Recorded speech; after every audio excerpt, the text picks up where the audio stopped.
How far down the path are you willing to go on the CTE stuff as it relates to Antonio Brown or Aaron Hernandez when you're saying, look, I don't like the idea that everything's getting pinned on the head trauma, but when you see what's happening with Antonio Brown and and what happened with Aaron Hernandez, and his case of CTE was very strong, you think what? Are you willing to make that leap there?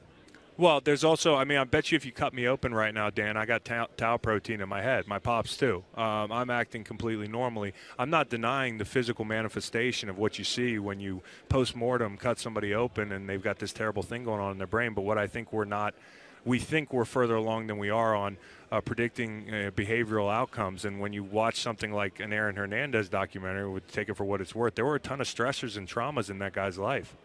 You know, there's a ton of people out there doing the same things that Aaron Hernandez did in his life that were awful, unspeakable. But it's not everybody played pro football. I understand that he had one of the worst cases or the worst case at his age ever, but the sample size needs to be larger. I want to see studies with guys that weren't complaining of symptoms. I want to see if they had CTE. My only assertion is that it's a real thing. But let's not just assume and play doctor every time somebody goes off. Like, AB's going through something right now. It's undeniable. But I think it's irresponsible in a country where we dismiss all types of mental health issues that, by the way, manifest around this age a lot of times, to just say, oh, his brain's broken. And I also don't like being told as a player that, my agency is going to be gone. My personal decision-making ability, I don't have a choice. Like, I'm healthier mentally now than I was when I played.